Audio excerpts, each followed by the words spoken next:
Assalamualaikum and welcome back to another video on signal and system analysis. So this time I'm going to discuss about properties of system. Okay, so we are going to look at a few sample problem on how to determine the properties of system. So let's have a look first at linearity. So how we are going to determine whether the given system is linear or non-linear. Okay, for example, like the system that is represented by this equation.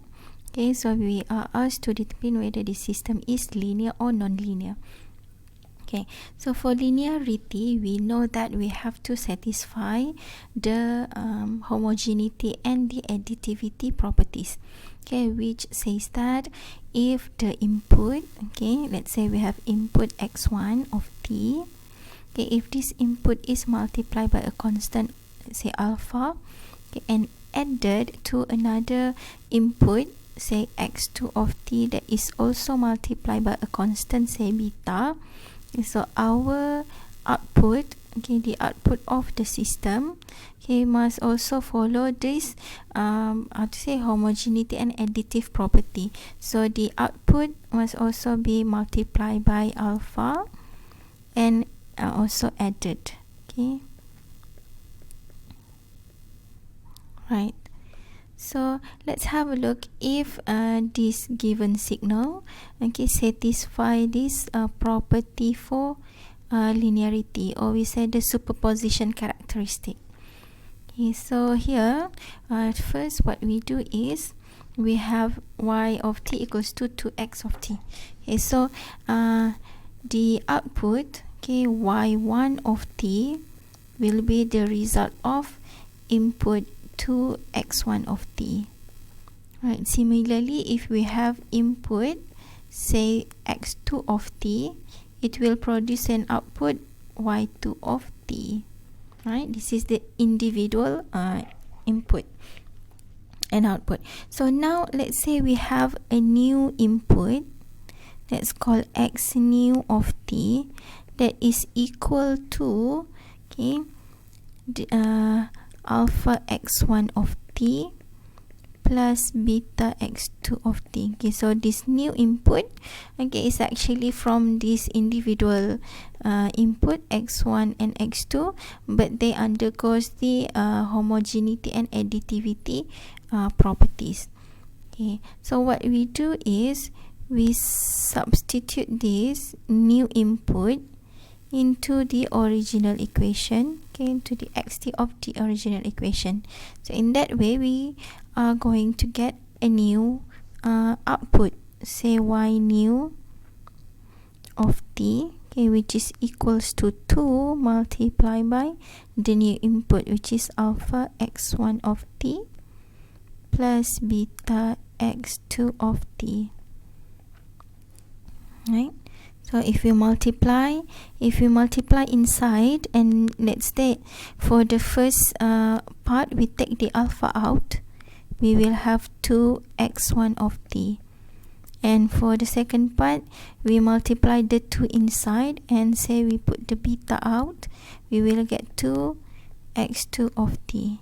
Now if we compare, we can see that this part is actually y1 of t, right, from this equation, and this part is actually y2 of t, which is from this equation. Therefore in this case we have the output is equals to alpha y1 of t plus beta y2 of t, which means we satisfy this equation. Okay, so this is a linear system.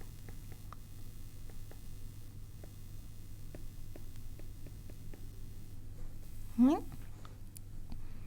now let's have a look at the second question. I think it's in the next page. Okay, so we are given this equation. Right, so again we will have output y1 of t when the input is x1 of t. Okay, and this time we have the square, so it's x1 square.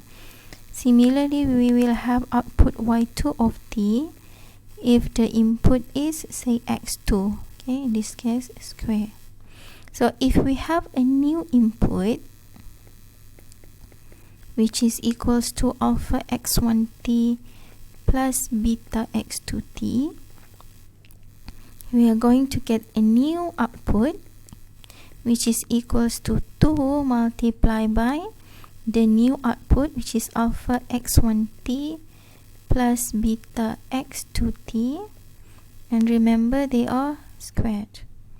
Okay, so you operate the one in the bracket, you will get alpha square x1 square of t plus beta square x2 square of t plus 2 alpha beta x1 x2. Right, so if we multiply inside, we get 2 alpha square x1 square t beta square. This one will be 4 alpha beta. Okay, now you can see that for this part, for the first part here, okay, it's almost similar to y1.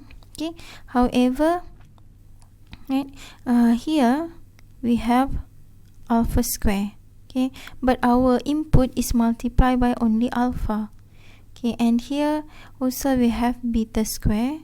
Okay, but our input is multiplied with only beta. And then we have this term, okay, which is not equivalent to y1 and not equivalent to y2 as well, right? So it means we did not satisfy this requirement, okay, for the linearity properties beta x2 of t. Okay, so in input of alpha x1t plus beta x2t should also produce an output of alpha y1t plus beta y2t. Okay, so we did not satisfy this properties requirement, therefore this is a non-linear system.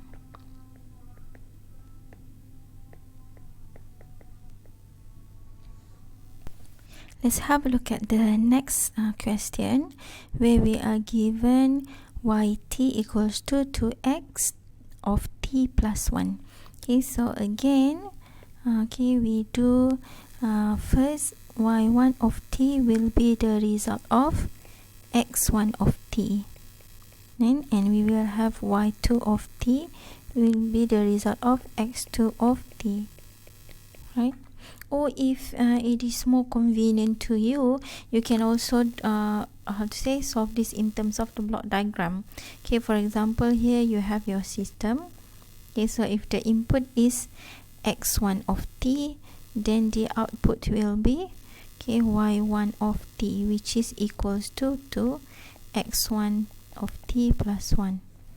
And if the input is, say, x2 of t, then the output, okay, this is your system, will be y2 of t, okay, which is equivalent to x2 of t plus 1. Okay, so see the equation is the same. Now let's say this is the system. If we have a new input, which is alpha x1 of t plus beta x2 of t, okay, so the output will be y new, okay, of t will be equals to 2 multiplied by the new input, which is alpha x1t plus beta x2t, okay, plus 1. Now let's solve this equation. Okay, so the y new of t is equals to 2 alpha x1t plus 2 beta x2 of t, right? So this 2 multiply with this, 2 multiply with this, and at the back here we have plus 1. Okay, so if we look, right, now here we have alpha 2x1 of t, and we have beta 2x2 of t plus 1. So this one, right, this term is not equivalent to y1 of t. Similarly, this term, okay, is not equivalent to, or rather the one in the bracket actually. Alright, so let's draw this, the one in the bracket, not including the beta or the alpha. Okay, the one in the bracket is not equals to y2 of t. So that means when the input, okay, is alpha x1 of t plus beta x2 of t, okay, we have the individual individual input undergoes the homogeneity and the additivity property. Okay, the output does not follow. Okay, we did not get alpha y1 of t plus beta y2 of t. Therefore, this is a non-linear system.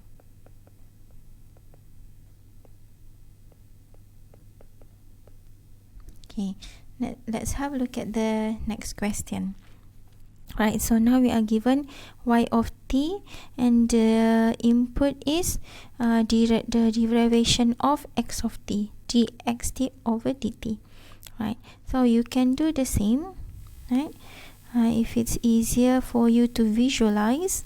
So first we have here x1 of t, right, so it will produce an output, say y1 of t, which is equals to, so this is our system. We have, okay, the hash operator. So the system will multiply the input by 2 and differentiate the input as well. So we have 2 dx1 t over dt. Now we have the same system, but this time the input is x2 of t. So this will produce y2 of t, which is equivalent to 2 dx2 of t over dt. Now imagine the same system, okay, we have a new input called alpha x1 t plus beta x2 of t, okay, which is actually from this input, okay, but they undergoes the homogeneity, okay, which is multiplied by alpha and beta, and the additive property, so they are added together. Right, so we will have a new output which is equivalent to 2 times, right, the derivation with respect to time of alpha x1 t plus beta x2 t. Now let's solve this equation. Okay, so we will have y new of t equals to 2. Okay, if we derive dx, we will have alpha dx1 t over dt plus the beta is constant, so we have dx2 of t over dt. Now we multiply these two inside, and let's take the alpha and the beta outside. So we will have alpha 2 dx1 t over dt plus beta 2 dx2 t over dt.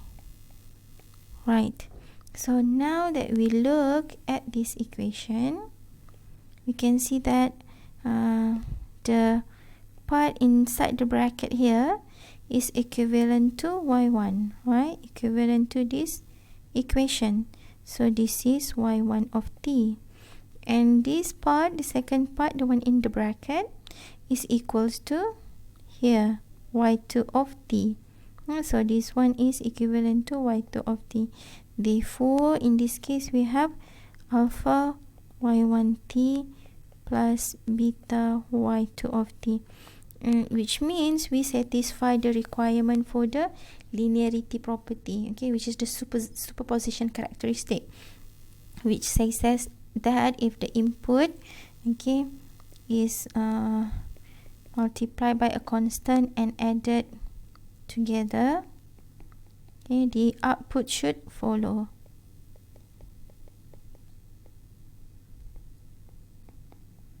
Okay, so we satisfy this requirement, so it means that we have a linear system.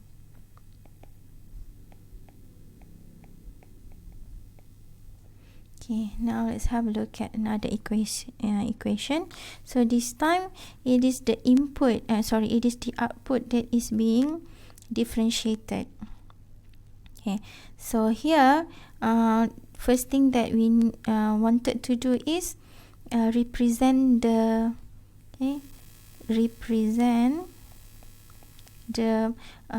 differentiator, which is the d over dt with the d operator. Okay, so in that case we can rewrite this equation to be dy of t, right, equals to 2x of t. Now when we arrive here, we can treat d as a constant, okay, which is the differentiator operator. Okay, so we will have y of t equals to 2 over d x of t. Okay, so again we can write do just like before. Okay, y1 of t will be the result of x1 of t, and y2 of t will be the result of x2 of t. Therefore, if we have a new input, let's call alpha x1 of t plus beta x2 of t, okay, we are going to get a new output as well, which is equivalent to 2 over d, okay, and here is alpha x1 t plus beta x2 of t. Right, so and this 2 over d, we can multiply inside, and let's take the alpha and the beta out. So we will have alpha is 2 over d, and this one we have beta. Okay, again if we see the one in the bracket here, for the first term is actually y1 of t, right, from this equation. Well, for the second part here, okay, the one in the bracket is equal to y2 of t, okay, which is this part over here, right? Therefore, y new of t is alpha y1t plus beta y2t. So we satisfy the requirement for the linearity property, right? So if we have the input undergoes the homogeneity and additivity, the output will follow. So this is a linear system.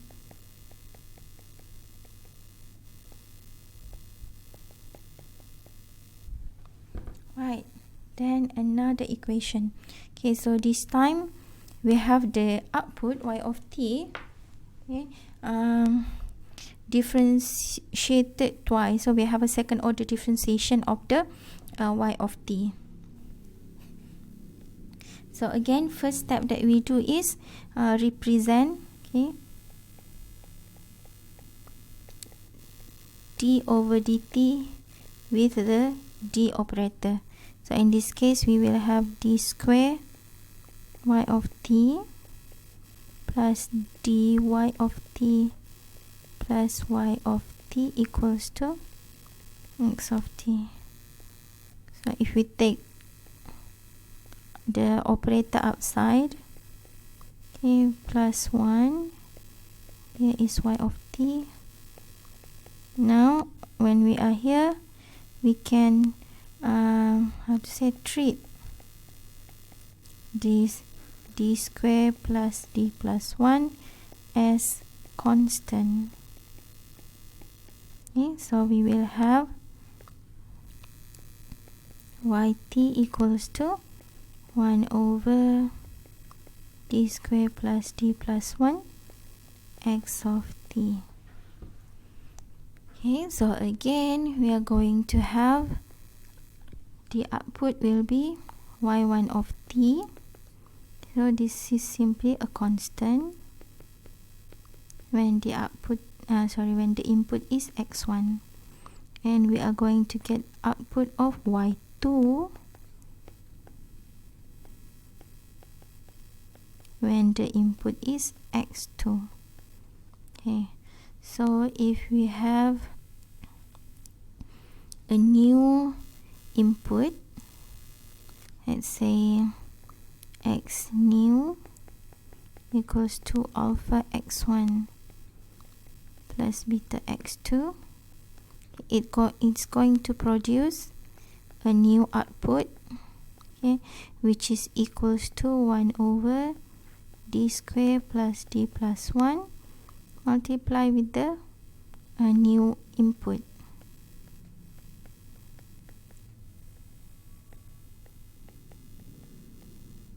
Right.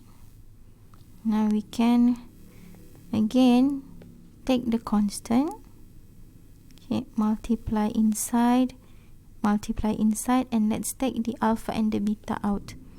Okay, so we are going to have here alpha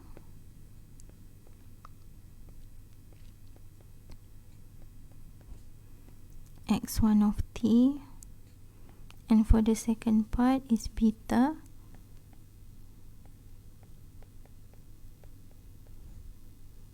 x2 of t.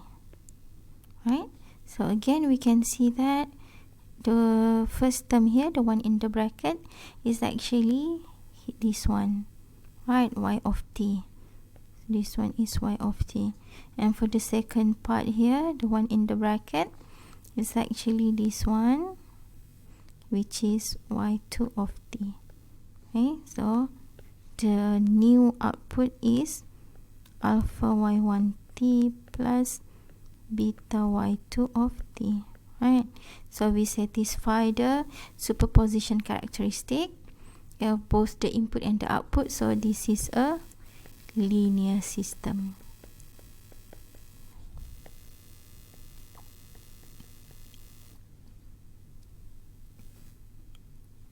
Okay, so let's have a look at the second characteristic, which is the time invariance characteristic.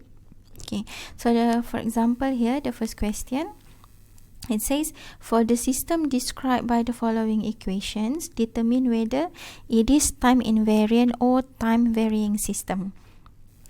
Okay, so we are given yt equals to xt minus 2. So for a time variance characteristic, we know from the theory that for the system to be called a time invariant system, okay, when the input, okay, so we have a system denoted by this h operator. When the input, okay, let's say originally we have input x of t, it will produce output y of t. Okay, so the time the system is time invariant if when the input is delayed by a certain amount, say t naught, then the output is also delayed by the same amount. Okay, so this is a time invariant system. Okay, if the system does not follow this, then we call it as a time varying system. Okay, so to check whether the system is time invariant or time varying, right, so first we delay the output.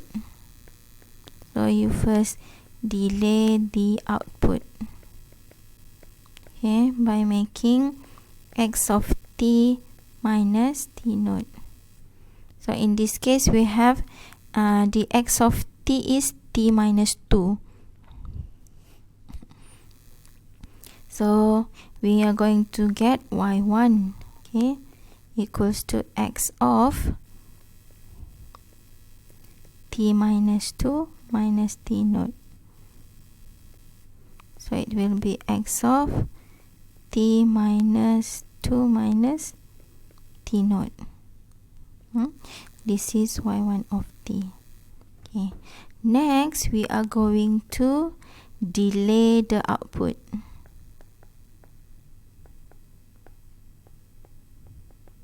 By making every t, okay, in the equation becomes t minus t naught.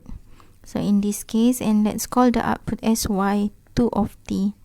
Okay, in this case we have here t minus t naught minus 2.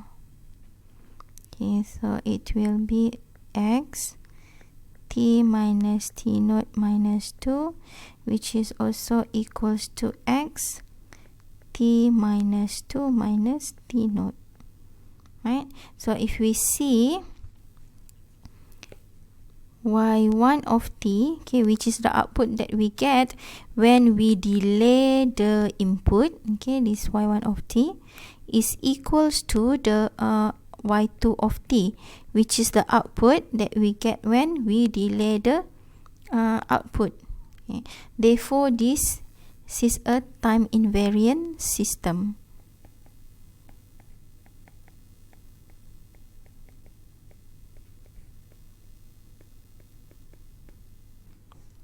Now let's have a look at the second question. We are given y of t equals to x of minus t. Right. So first we wanted to do is we delay the input, which means x of t minus t naught. And let's call the output as y1 of t. Will be x of minus t naught. Okay. And next we wanted to delay the output. So it will be the t minus t naught. Okay. Let's call the output as y2 of t. So it will be x of minus t minus t naught, x of minus t plus t naught. Okay, so we can see that in this case, we have y1 of t, okay, which is the the output when we delay the input is not equals to y2 of t, okay, which is the output that we get when we delay the output itself. So that means this is a time varying system.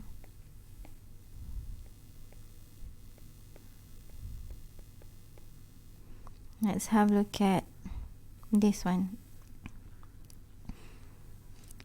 Again, first let's delay the input, okay, which means x of t minus t naught. Okay, so we are going to get y1 of t, which is equals to x of at minus t naught. Okay, and next we are going to delay the output. So we're going to get x of delay the output, it will be t minus t naught. Okay, So let's call the output as y2 of t. It will be x of a t minus t naught, which is x a t minus a t naught. Okay, so again we can see that y1 of t in this case, okay, when the time is to say a scale of a time scaling, y of t is not equals to y2 of t. Okay, means the output when we delay the input is not equals to when we delay the output itself. So that means we have a time varying system.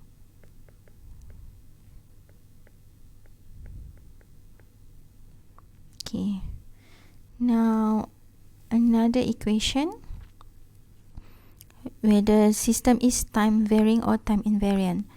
We are going to apply the same method. Okay, so we first delay the input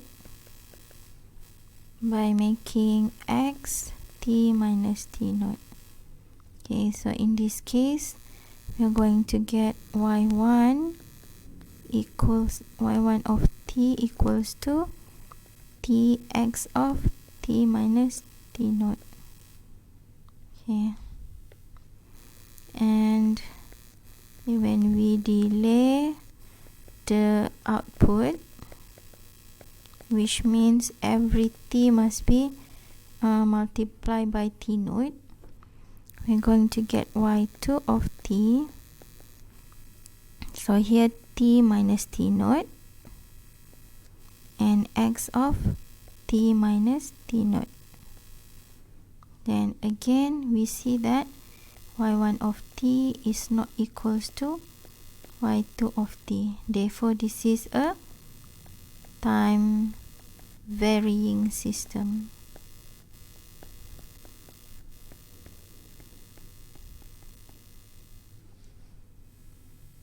Right, let's have a look at this. Let's again delay the input,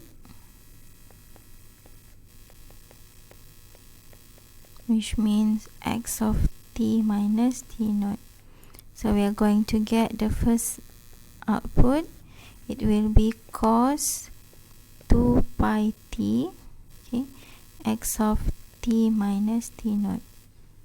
If we delay the output,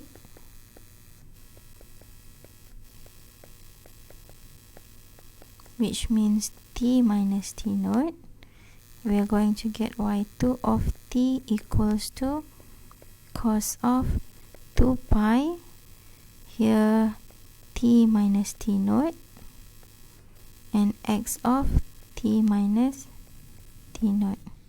So again we can see that y1 of t is not equals to y2 of t. So this is a time varying system.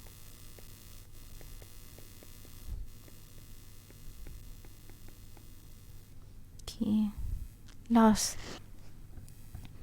this one again, let's delay the input.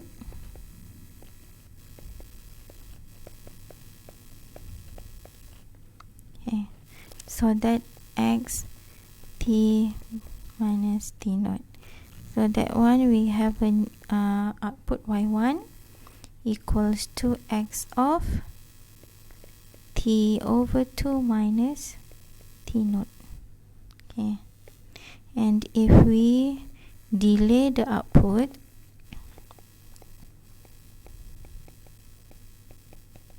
we are which means t minus t naught.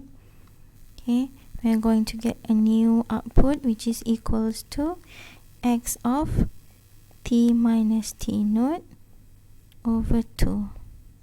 So again y1 of t is not equals to y2 of t. So this is a time varying system. Okay, so I hope with these examples you see, okay, the difference between x t minus t naught and t minus t naught. Okay, especially I hope you can see it here. Okay, so when the x t minus t naught means xt is t over 2, so in this case the whole t over 2 minus t naught. When we delay the output, which means we do t minus t naught, okay, so in this case the t only minus t naught. Okay, so the total will be divided by 2.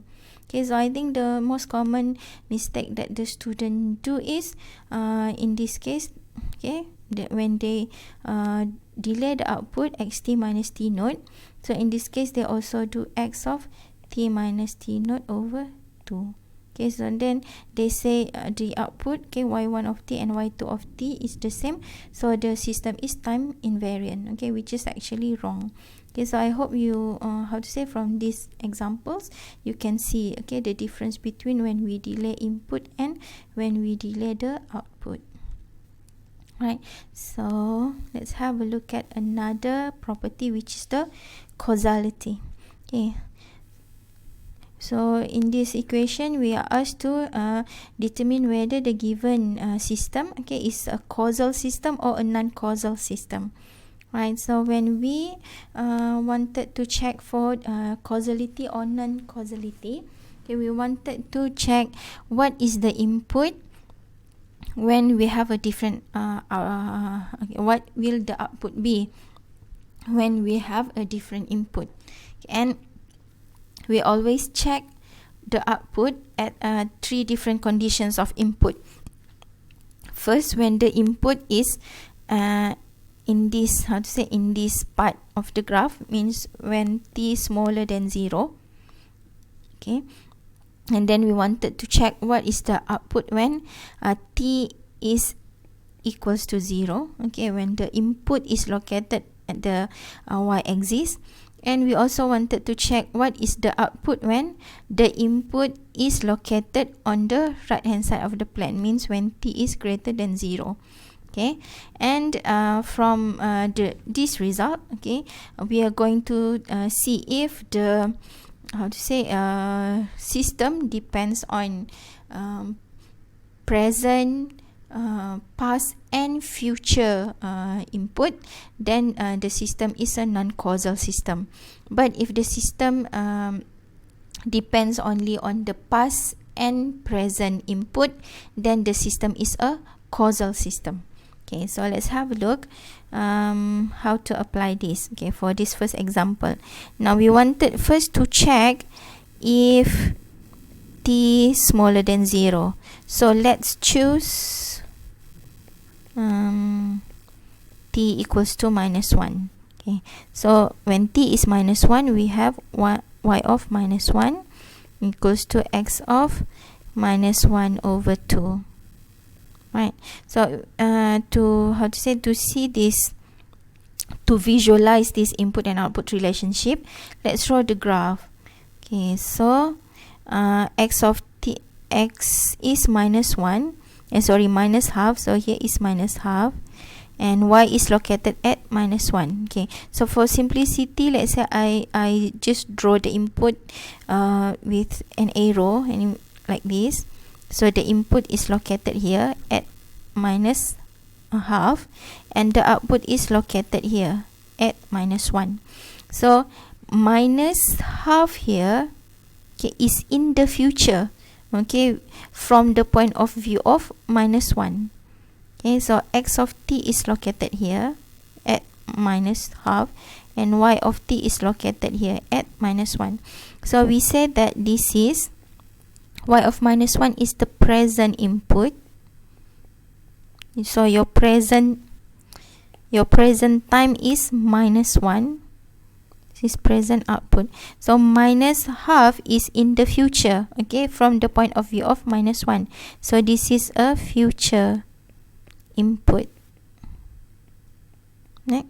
So therefore, I think we can say that it is safe to say that this system is a non-causal system, because it depends on from our first trial here, we can see that the system, okay, output depends on a future input.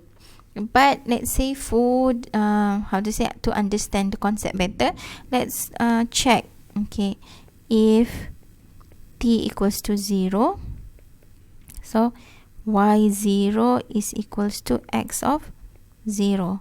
Okay, now if we plot the graph for this part, the input and the output are both located at 0. So x of t is here and y of t is also here. So we said that for this present present output, it depends on the present input. So let's check for the third condition, which is if t greater than 0. So let's say I choose t equals to 2. So I will have y2 equals to x of 2 over 2, so x of 1. Now if we draw this one, okay, 0, 1 is here and 2 is here. So the output is located at t equals to 2. So we have y of t here, and the input is located at t equals to 1. So we have x of t here, right? So we can say that t equals to 1 is in the past, okay, from the point of view of t equals to 2. So in this case, for the present input, from the present output, it depends on the past input. Okay, so we can see that the output of the system, okay, depends on future input, present input, as well as past input. So this is a non-causal system.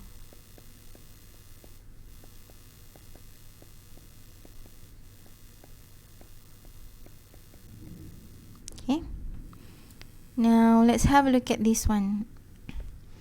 Again, we do the same. We check first, let's say if t is smaller than 0. So let's choose t equals to minus 1. So we're going to have y of minus 1 equals to cos minus 2 pi, okay, x of minus 1. So this cos, we can treat this as a constant. Okay, so this is our input. So we can see that in this case, we have both the input and the output at the same place, which is minus 1. Okay, so we have y of t over here, and x of t is also over here. Okay, so which means here we have present. Let me just use a different color so it's easy to look. So here present output depends on present input. Okay, let's check for if t equals to 0. So we are going to get y of 0 equals to cos of 0 is 1, and so we are left with x of 0, right? So again, we can see that they are at the same time, right? So means present output depends on present input. So for the third condition, which is if t greater than 0, now let's choose, say t equals to 3, for example. So y3 is equals to cos of 2, 3, so 6 pi, x of 3, right? So again, this is a constant. Okay, you can take your calculator and calculate. You will get a certain number, right, for this part. So here we can see that present output depends on present input because they are at the same time, both at t equals to 3. Okay. So in this case, we say this is a causal system because it does not depend on future input, right?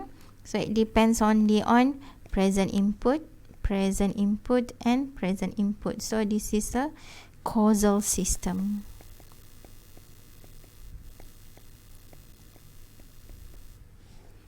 Okay, let's have a look at the next one.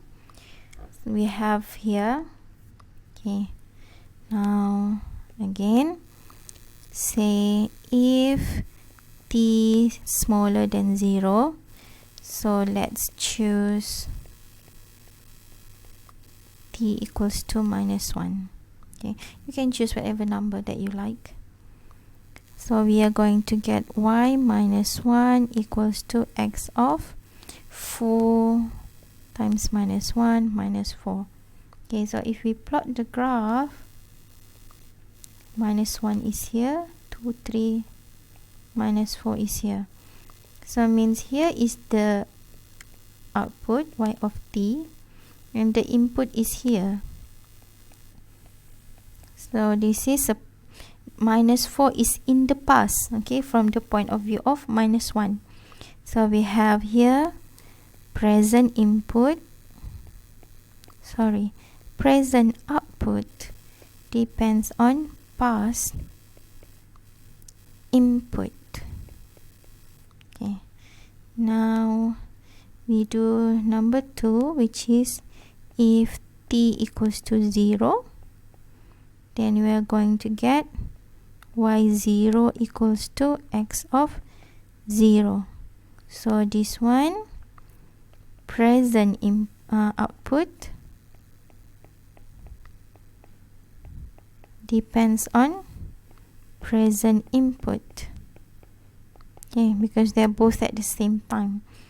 So for number 3, which is if t greater than 0, now let's choose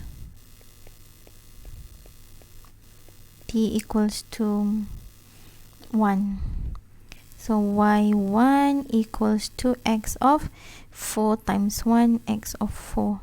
So if we plot the graph, 1, 2, 3, 4. Okay, so y of t is here.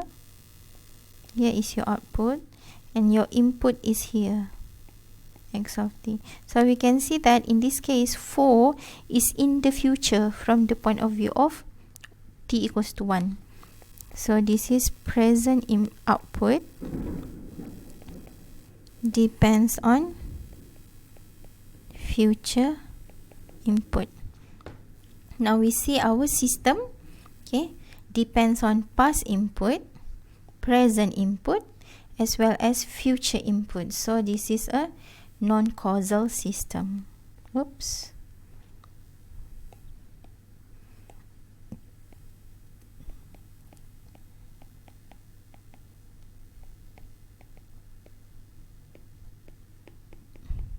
Right. Okay, we have another one. Again, say if t is smaller than 0, so let's choose t equals to 1 for simplicity of the calculation. I'm going to get -1, x of -1 minus 5 will be -6, minus x of 3, oops, this is -1, 3 minus -1, it will be 4.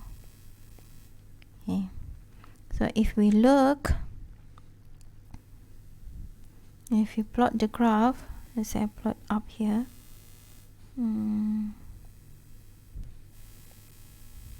okay, so this is -1, 2, 3, 4, 5, 6, and 4, 1, 2, 3, 4. So we have two input. One input is located at -6. Okay, so we have x of t over here, and we have another input located at x4, right, over here. Our our output is here. Okay, y of t is here. So we can see that minus 6 is in the past, okay, from the point of view of minus 1. But 4 here is in the future from the point of view of minus 1. Okay, so the present output depends on past input as well as future input. Okay, and we can, I think, draw like this because the amplitude here is negative.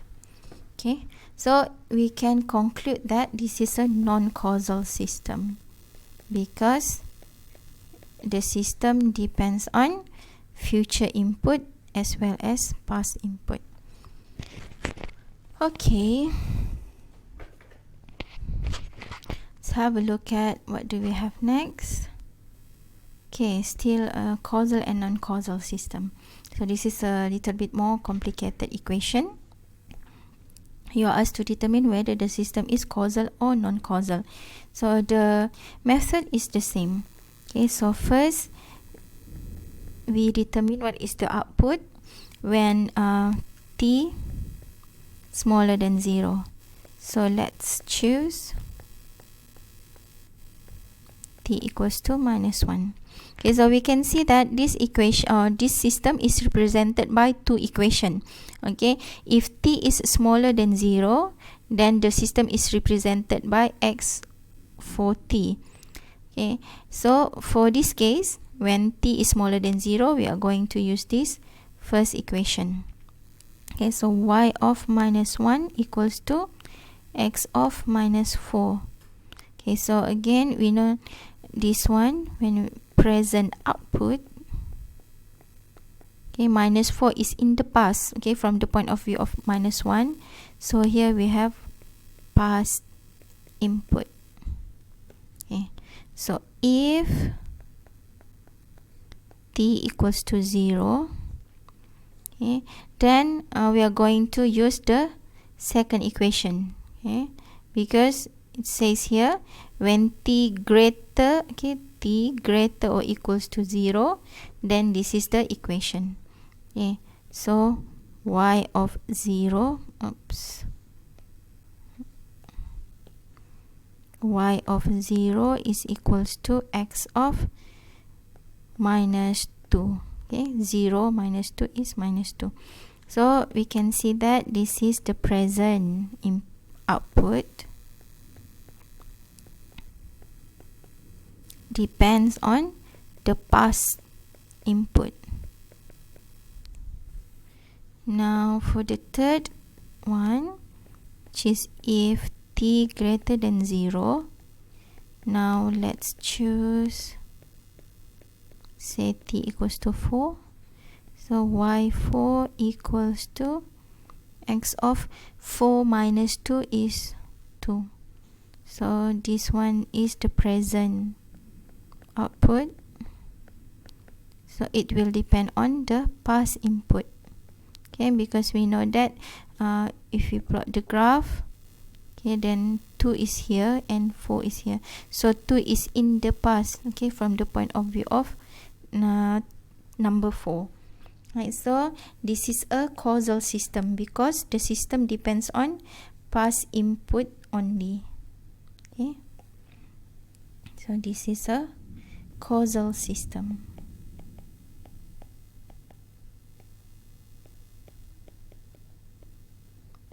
Alright, now let's have a look at the next property of the system, which is stability. Okay, so we are asked to determine whether the system represented by the following equation is bounded input, bounded output stable or not.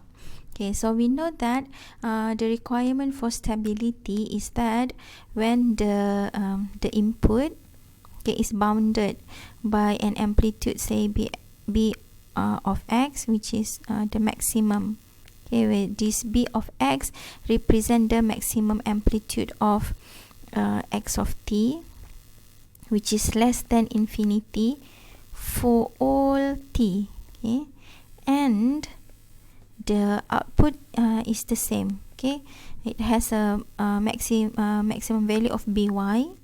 Okay, by is maximum amplitude of y of t. Okay, and it is less than infinity for all value of t. So the system that satisfies this requirement, we say a bounded input, bounded output, stable system. Okay, so how do we check for stability?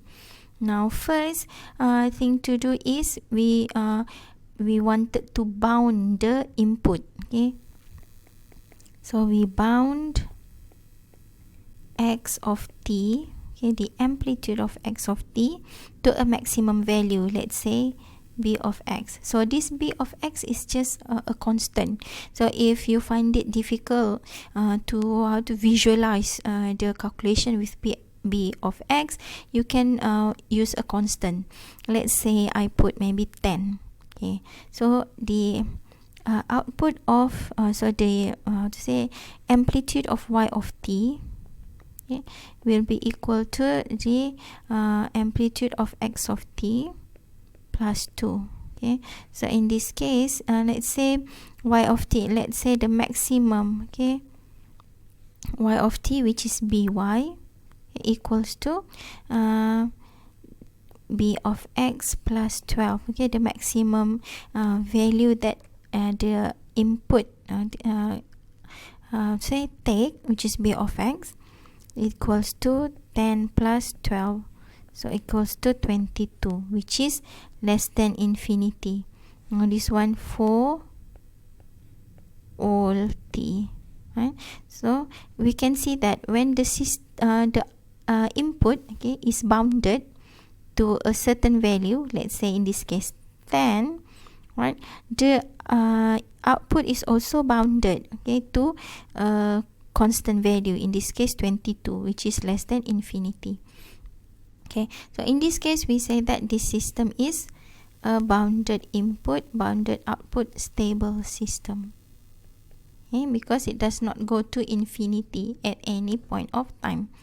Now let's have a look at this one. We have tx of t. So again, first we wanted to bound the input to a maximum value, let's say bx, okay, which is the maximum value of x of t. Okay, and like I said, if it's easier for you to do the calculation with a number, okay, you can put a certain constant number. So let's say I wanted to put here 20, for example. Okay, so the maximum value of y of t, okay, let's say b of y will be t bx, okay, will be in this case 20t, right? So now we can see that the maximum value of the output, okay, of b of y is depending on time, right? So now let's check with respect to time, how does by looks like. Okay, so here we have time and we have by. Now say if time is minus 10, by will be minus 200, right? 20 times minus 10. If let's say time is 0, then by is also 0. If time is 10, then by is 200. Now you can see if time is 20, then by will be 400.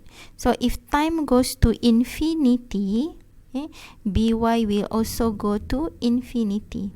Right. So we can see that in this case, even when we bound the input to a constant value, a maximum constant value, say 20, the output will go to infinity, okay, when the time goes to infinity. So therefore this is bound, this is how to say, not bounded input, bounded output, stable system.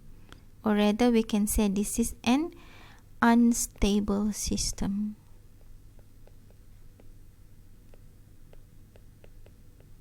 Okay, because the output goes to infinity when time goes to infinity.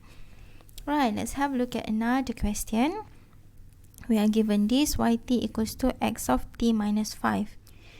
And we are asked to determine whether the system is stable or not. Okay, so again we wanted to bound the input. Bound x of t to a maximum value, let's say b of x. Okay, now let's say 10. Okay, so what will y of t be? Okay, so to visualize this, we can draw the block diagram. So we have the system. So the input that goes into the system is x of t. Okay, so let's say the x of t, because we bound x of t, okay, we make the value of x of t equals to 10. Okay, so what goes in here is 10. So the output will be y of t, okay, which is x of t minus 5. Okay, so if goes here is to say 10, we can see that the amplitude here does not change, right? So if goes in here 10, then y of t will be 10 as well, right? For all value of time. Okay, for all time, right? Because the amplitude here does not change. Okay, so let's say if you have here 2x of t, for example, then here we will have 2. So if x of t is 10, then y of t will be 20 for all value of time. Okay, regardless of how to say this time shift. Okay, this simply means that the output is delayed, okay, with respect to the input. Okay, so delayed by 5 seconds. Okay, so the output happens and then 5 seconds later, only 5 seconds later, then we can see the input, right? So how to say this time delay does not affect the amplitude or the maximum value that the output can go. So if we bound the output at 10, okay, the output will also bounded to a certain value which is less than infinity for all value of t, right? So therefore we can see that, and we can say that this system is bounded input, bounded output, stable system. Okay, right, let's have a look at the next one. Here we have x square of t. Right, so again, if we bound x of t, in this case we have a square, right, to a maximum value, let's say b of x. Okay, what will the output looks like? So again we can represent, if we draw the block diagram. So what goes here is x square of t. Okay, and what goes goes here is x of t. The output here will be x square of t. So if this x of t is bounded, okay, by a certain value, by a maximum value of b of x which is less than infinity, then the system, what the system do is how to say perform the square of b of x. So if this b of x is a finite number, this y of t, okay, and so the say the maximum amplitude of y of t, okay, let's say b of y, will also be a finite number which is less than infinity. Okay, for all value of t. This one for all t. So this one will also be for all value of t. Okay, so we have when the input is bounded to a maximum value that is less than infinity, the output is also bounded to a certain value, okay, b of y, which is less than infinity. So therefore we can call that this system is a bounded input, bounded output, stable system. Okay, now let's have a look at another one. Now here we are given y of t equals to x of t divided by t.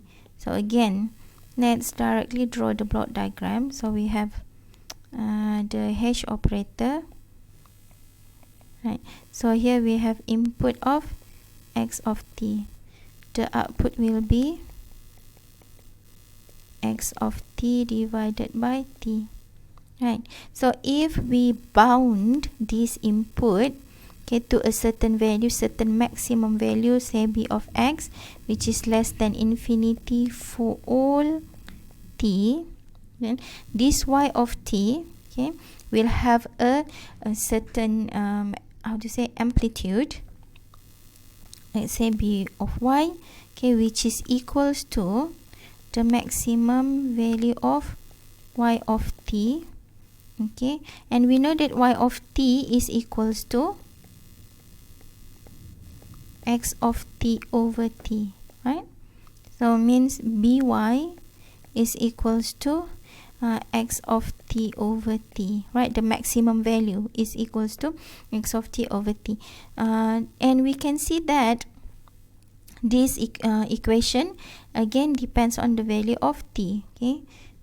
So when when t is equals to 0, okay, by will be infinity, right?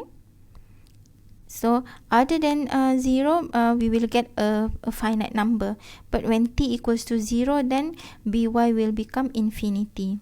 Okay, so therefore this system is unstable system. Okay, because for the system to be stable, it shouldn't go to infinity. The output should not go to infinity for any value of t when the input is bounded. Okay, so we have here an unstable system. Okay, so let's have a look at the next property, which is the memory, okay, property. So the question will ask us to determine whether the given system is a memory, or also known as dynamic, okay, system, or a memoryless, also known as a static system. Okay, so this one, the method to determine memory or memoryless system is similar to the causal property, which means you wanted to test the system at 3 different conditions. First at t smaller than 0, then at t equals to 0, and then at t greater than 0. Okay, so if the system depends on the present output, okay, depends on present input only, then you have a memoryless or static system. But if the system, okay, the present output depends on past, present, as well as future input, then you have a memory or dynamic system. Now let's have a look. For this one, say if t is smaller than 0, so let's choose t equals to -1.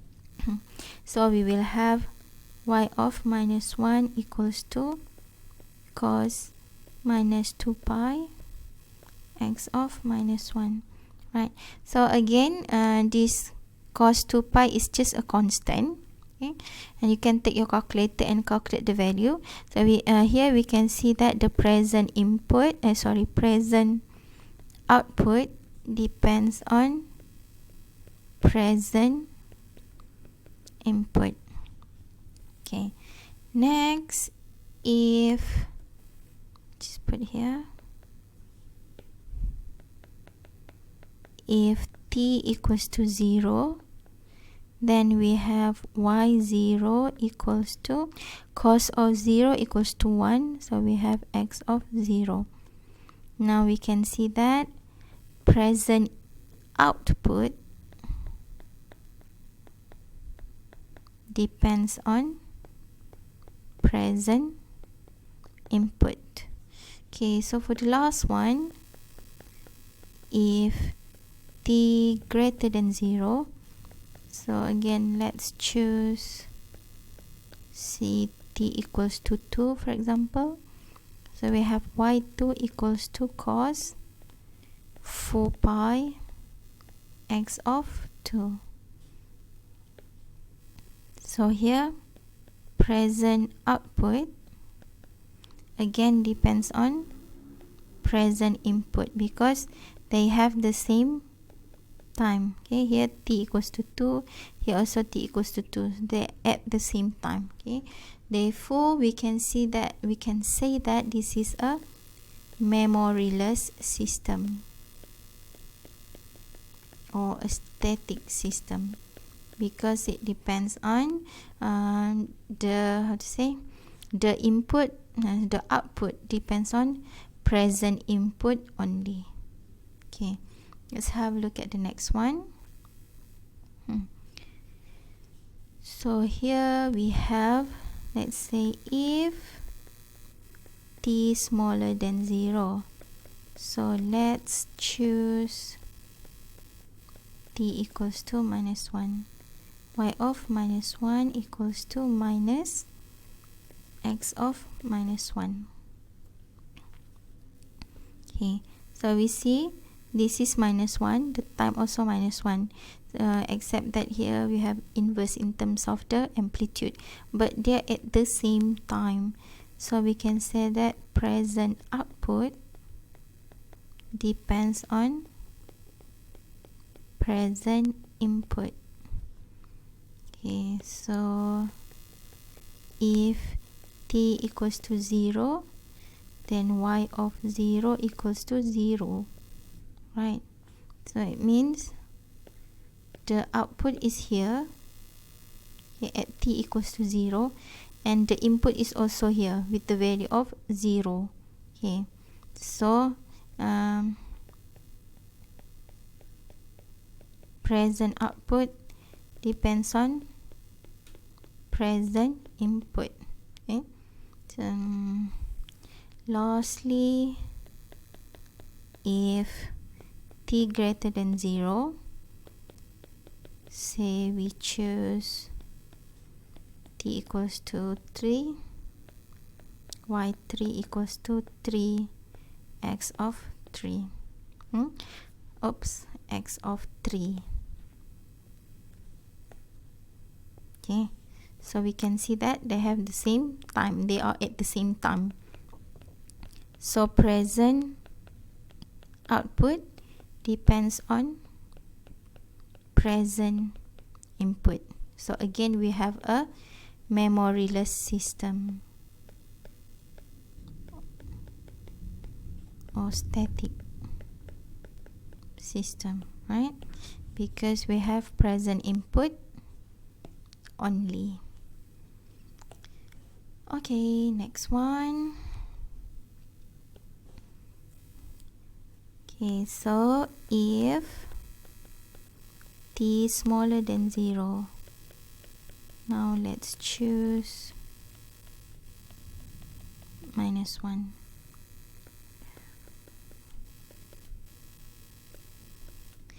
Minus 1 minus 5, it will be minus 6. 3 minus minus 1 will be 4. Right, so we have here the present output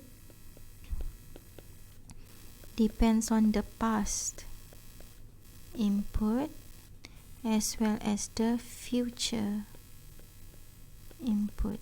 Okay, so we can say that this is a memory system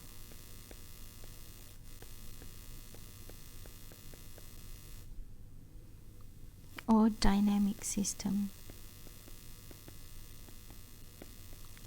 And if you want, you can continue with the rest of the test. Okay, for example, like this one, when we test at t equals to 0, okay, when we test at t equals to 0, we get this present output depends on present input. Okay, so we wanted to check for the other two conditions, whether we still get the present input or not. Okay, and it's only after we check at all three conditions, okay, we see that at all at all different say location of time, the system depends on present input only. Okay, so that we conclude that this is a memoryless system. Okay, because there are condition that maybe when you check in the first condition, you get present input. You check the second condition and the present output depends on present input. But maybe when you check for the third condition, then you can see that the present output depends on future input, for example. So only then you can you make the conclusion where the system is a memory system. Okay, so in this case, that's why we check for all three conditions. But in this case, when we check in the first condition, we can see that the system depends on the past input and the future input as well. So therefore, we can already conclude that this is a memory system. Okay, otherwise, if you get here past input, for example, present input, then you wanted to check the other two conditions. Okay, and here we have another one. So again, if t is smaller than 0, so let's choose t equals to -1. So at -1, we will have x of -1/2. So here, present output depends on future input, right? So since in the first test, okay, the first test over here, we already see that the system depends on future input. So therefore, this cannot be a memoryless system. So it must be a memory system.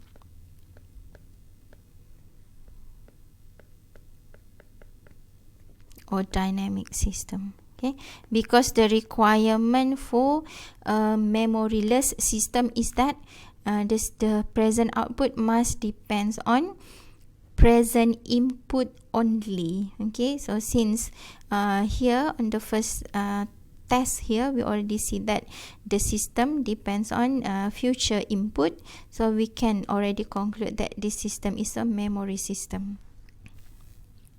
And this is, I think, the last properties, which is the invertibility. So for the invertibility, the theory, okay, if you still remember in our class, we say that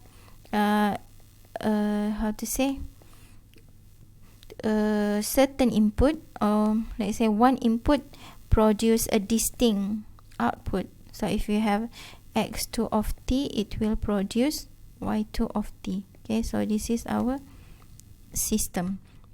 Now if you have a system like this where a different output produce a different input, different input produce different output, okay, so we call this as invertible system. Okay, however, if we have a system where a different input will produce the same output, okay, then we call this as non-invertible system. Okay, so how do we check that? For example, like this one, what we can do is we assume, let's say, x of t equals to 5, for example. So what will y of t be, which is equals to x of t plus 1. X of t, we assume x of t as a constant. Okay, in this case, x of t as a constant number. So let's say I assume x of t minus 2. Minus 2 plus 1 will give me minus 1. If I assume x of t as minus 1 plus 1 will be 0. If 0, x of t 0, 0 plus 1 will give me 1. 1, 2. So if x of t is 1, 1 plus 1, I will get 2. If x of t is 2, 2 plus 1 is 3. So we can see that different input, okay, will produce a different output, right? They are a distinct output. So we say that this is an invertible system.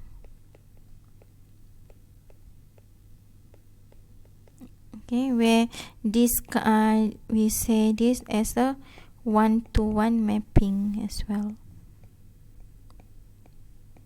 Okay, because one input is mapped to only one output. Now let's have a look at this one. How to solve? Okay, so this one, since we have the input, okay, the time is scaled by half.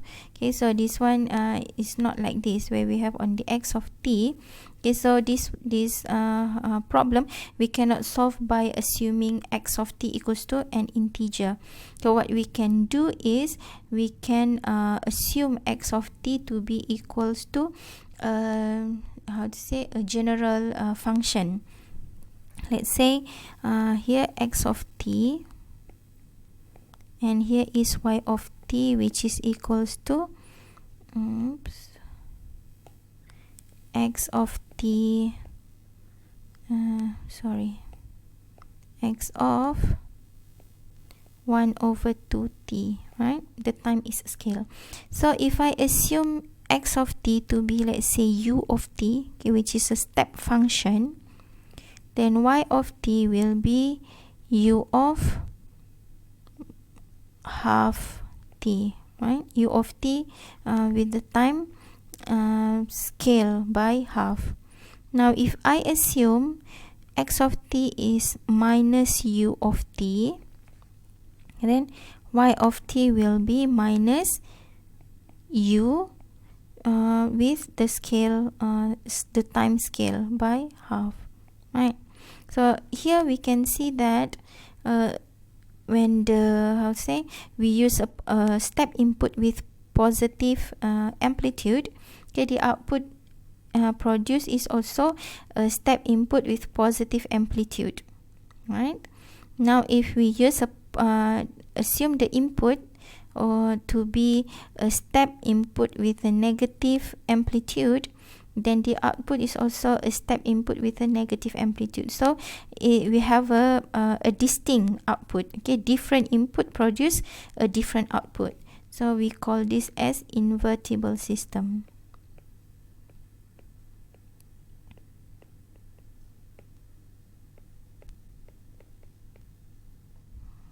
Okay. Now here we have yt equals to cos 2 pi t x of t. Now this is a little bit complex as well, because we have this cos pi t, right? So we can again what we can do is because we have here x of t, so we can assume x of t to be like an integer. Okay, but then we have to test at different value of time for cos t, right? Now what we can do is okay, I think we can do that. So if x of t here we assume to be a constant, here y of t is cos 2 pi t x of t. Okay, so here let's assume x of t equals to 1, but here we don't know the value of time. Okay, so here we will have y of t equals to cos 2 pi t. If we assume x of t to be 2, okay, and here we don't know the value of time, y of t will be cos 2 2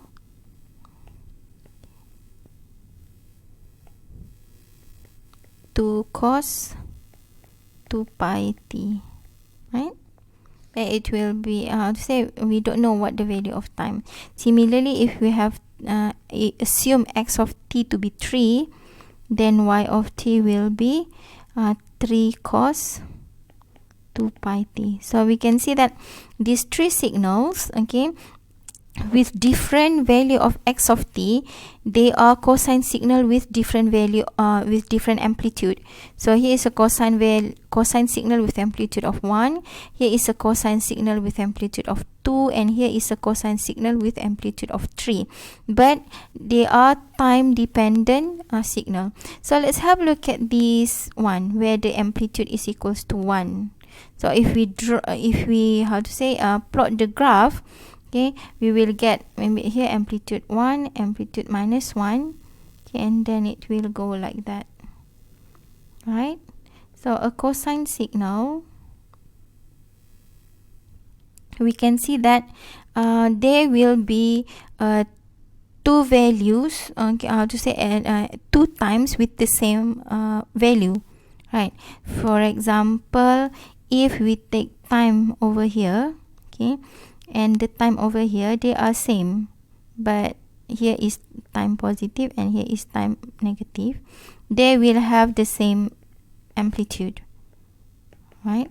Similarly, this time will have the same amplitude as at this time. Okay, so it means we are going to get two same values at a different time. So meaning we are not going to get a 1-to-1 mapping. Okay, not 1-to-1 mapping. So this is a non-invertible system.